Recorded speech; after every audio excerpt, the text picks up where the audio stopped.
अवसर प्राप्त हुआ है हम सब प्राणी को कि हे परमात्मा, आपके आशीर्वाद, आपकी कृपा दृष्टि हम सभी के ऊपर बना रहे, यही मांग करते हैं भगवान कि आप संसार के पालनहार करने वाले हैं और हम प्राणी, तुच्छ प्राणी आपके शरण में जैसे भी है, हम पर कृपा दृष्टि रखना भगवान। रक्षा करो, रक्षा करो, रक्षा करो भगवान। आप मेरे हैं, मैं आपका हूँ। आप सभी देवी देवता के चरणों में मेरा कोटि कोटि प्रणाम। ठीक है, भगवान के जो अनुपम चरित्र की कथा है उसको श्रवण करने की इच्छा बहुत होती है। साधु संत बहुत अच्छे अच्छे वाणी से कथा को सुनाते हैं कि हम प्राणी के जीने के मार्ग में कुछ न कुछ बदलाव आ जाता है कि हम कैसे जीने के प्रयास करें।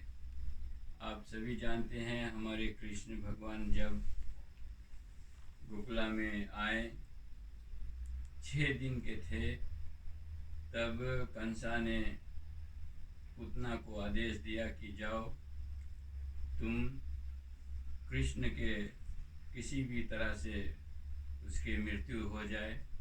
तो पूतना कहती है कि हे कंस, हमारे पास वो शक्ति है, मैं अपने कुंज में जहर लगा करके उसके स्तनपान कराऊंगा और उसी के जरिए से उसका मृत्यु हो जाएगी। ये पूतना जो है पिछले जन्म में राजा बलि के पुत्री है। जब भगवान विष्णु राजा बलि यज्ञ कर रहा था, उसी समय उसके द्वार पे पहुंचा और कहा कि हे राजन, मुझे दान दीजिए, मैं दान चाहता हूँ। पूछता है कि क्या चाहते हो? तो बोले सिर्फ मुझे 3 चरण पृथ्वी दे दो, मैं अपन कुटिया बना करके बस भक्ति करूँगा। तो राजा बलि कहता है 3 चरण में क्या, मैं बहुत कुछ दे सकता। कहता है कि नहीं, बस मुझे 3 ही चरण दे दो।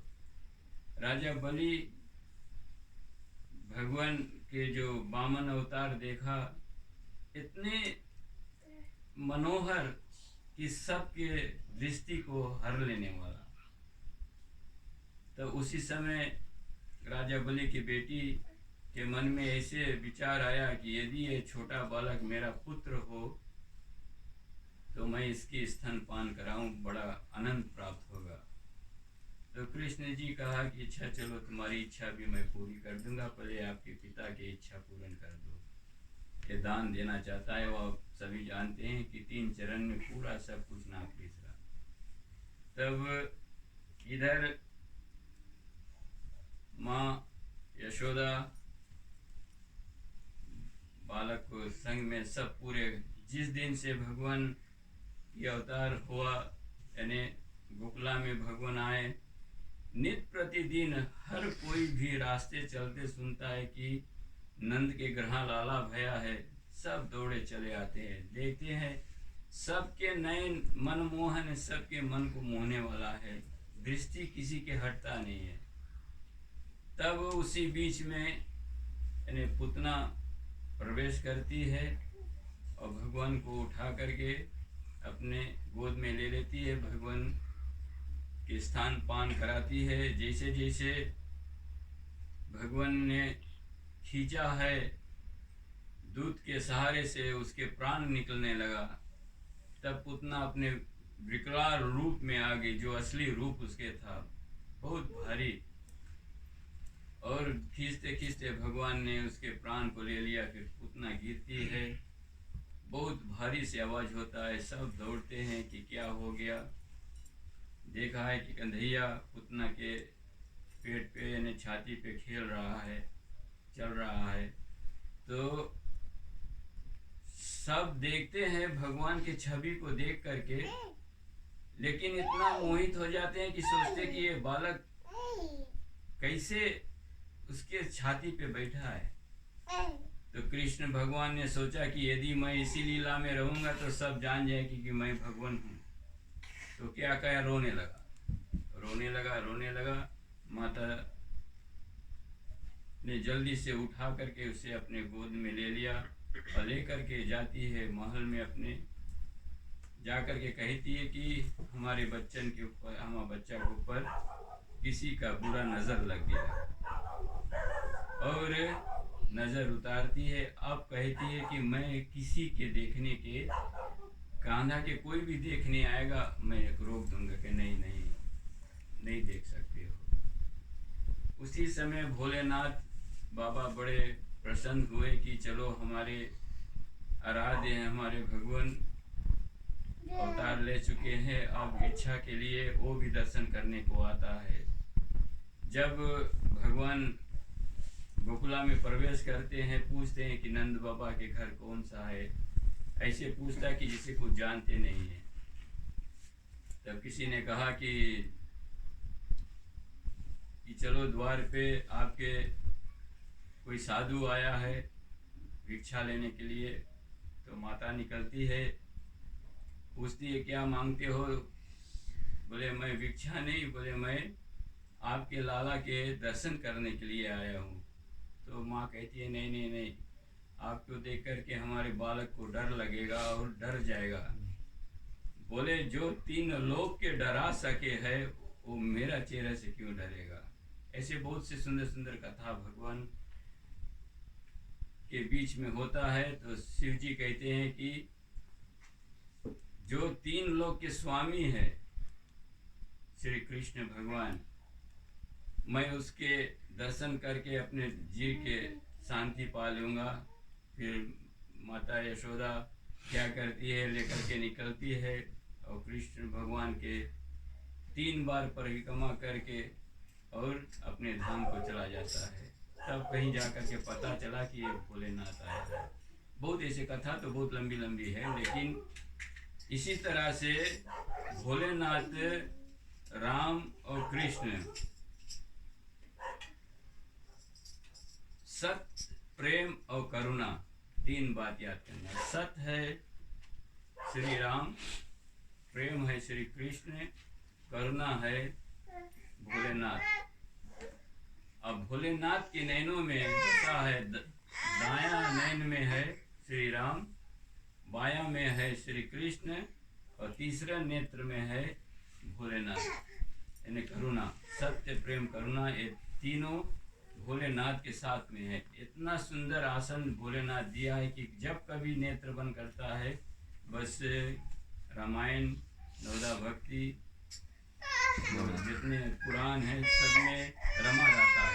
तो इसी तरह से भगवान बहुत से गुण को प्राप्त करते हुए सभी को सुख देने के लिए इस पृथ्वी पर गोकुला में पधार के सभी को सुख देता है।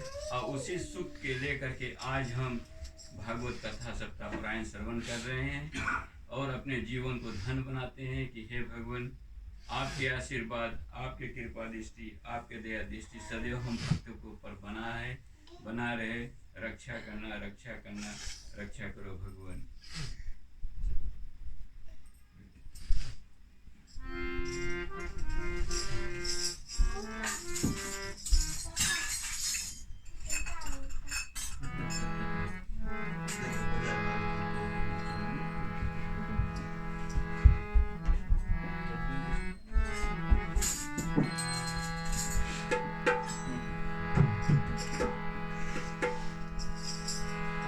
गुण प्रदीप आच्छादित गए, आत्मा आत्मा राम कन्हैया, आत्मा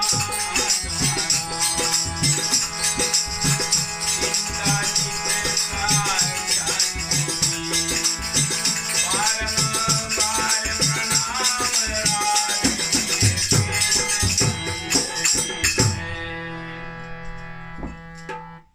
भगवान को ये वासुकी और कृष्ण वासुकी की पत्नी के बीच में जो कथा है उसी कथा को जिसे हम पिछले रात्रि को छोड़े थे कि बहुत करुणा पुकार करते हुए पूछती है कि हे भगवान, अब आपके नाम, आपके गुणावाद इतने सुना है, अब हमारे ऊपर आप दया दृष्टि कीजिए कि अंत समस्त गुण के प्रकाशित कराने वाले तथा अच्छा दिक करने वाले भी हो आप।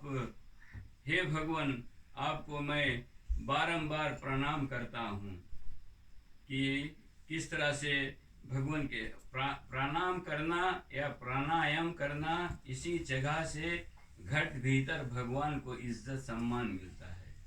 हम प्राणायाम जो करते हैं अपने प्राण के लिए ही प्राणायाम करते हैं, तो हमारे जीवन में शक्ति प्राप्त होती है।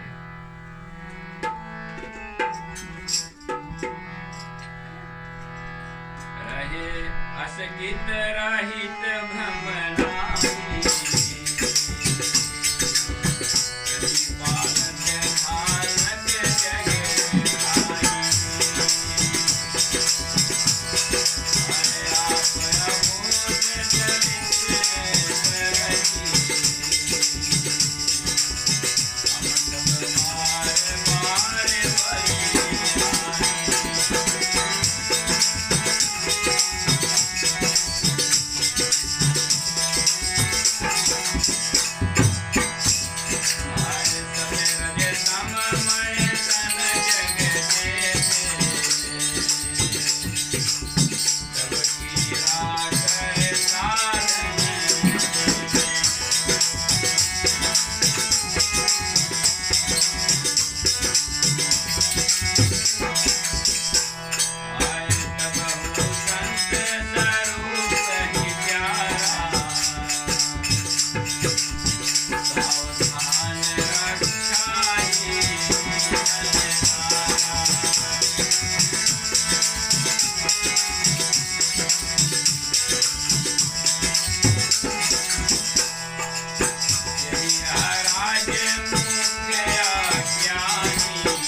भगवान की बहुत से स्तुति करते हुए कहते कि आप समस्त से रहित हुए इस संसार के चित्त तथा पालन करने वाले अंत संसार के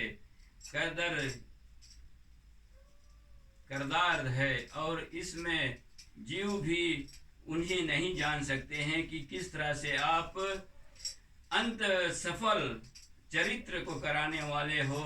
हे भगवान, आपके बलिहारी जाऊं कि आपके ऊपर मैं जिस तरह से आपने जिस कार्य को करा है उस कार्य के लिए हम किस तरह से आपके गुणवाद कर सके, कि संसार में सतगुण रजोगुण तथा तमोगुण उत्पन्न करने वाले इस शरीर के तथा सब आपके खेल में खेलने वाले हैं, इन्हें सभी में भगवान आप खेल करते हो, इस तरह से किसी को पता नहीं चलता। सब जीव में आप हो। सत्यगुण जो है सच्चा कर्म, रजोगुण जो है राजसी जैसे कोई राजा उनके कर्तव्य है, और तमोगुणी जो है वो जो क्रोध में होते हैं। तो कैसे है कि सतोगुण में हम शाकाहारी बनते हैं, और रजोगुण में कि राजा लोग जिस तरह से, और तमोगुण में तामसी भोजन जैसे रहता है। तो इन सभी भोजन जो है ये तीनों गुण पे आश्रय लेता है कि इस तीन गुण से प्राणी को अपने आप को साधन करना है। तीनों गुण में से रह के यदि आप सतोगुण में अपने आप को रखते हो तो आपके जीवन में बहुत कलेश नहीं आता। लेकिन क्या करें, हम कलिकाल के प्राणी हैं, सब व्याप जाता है, रजोगुण तमोगुण सतोगुण सब आ जाता है, क्रोध भी आ जाता है। हे सर्व के ईश्वर, इस नाग राजा अंत मूर्ख तथा अज्ञानी है, तथा आप इसे अपना सेवक जानकर इसे क्षमा कर दीजिए, क्योंकि राजा का सामने जो कोई भी आता है, राजा के कर्तव्य बनता है कि उसके ऊपर दया कर दे। तो कहता है कि हे भगवान, जब आप हमारे ऊपर कृपा करेंगे तो हमारी इस मरते हुए पति नागराज के जीवन दुख में चला जाएगा। फिर एक जो पति नहीं रहेगा तो एक पत्नी के जीवन में कोई, जो पत्नी के लिए पति ही सर्व वस्तु है। कितनों भी वस्तु आपके पास हो जाए, धन दौलत सब कुछ है, लेकिन आपके पास यदि पत्नी के पास पति नहीं है तो जीवन अधूरा हो जाता है। और एक और सुंदर बात है, इस संतों के बात है, हर पत्नी अपने पति के चरण छूती है, किस लिए? तो पति या कोई साधु संत के चरण छूता है तो कहा जाता है कि सौभाग्यवती भवा।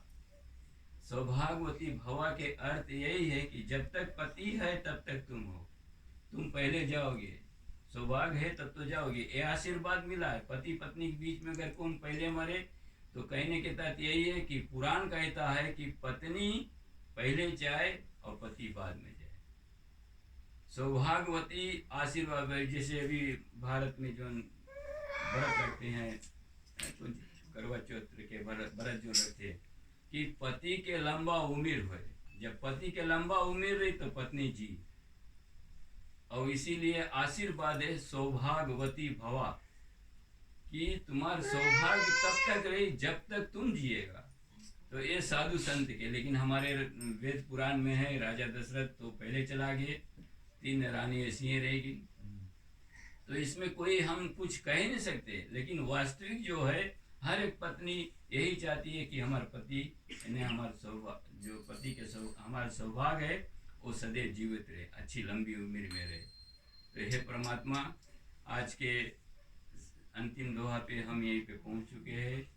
अब 2 ही रात्रि बची है शेष।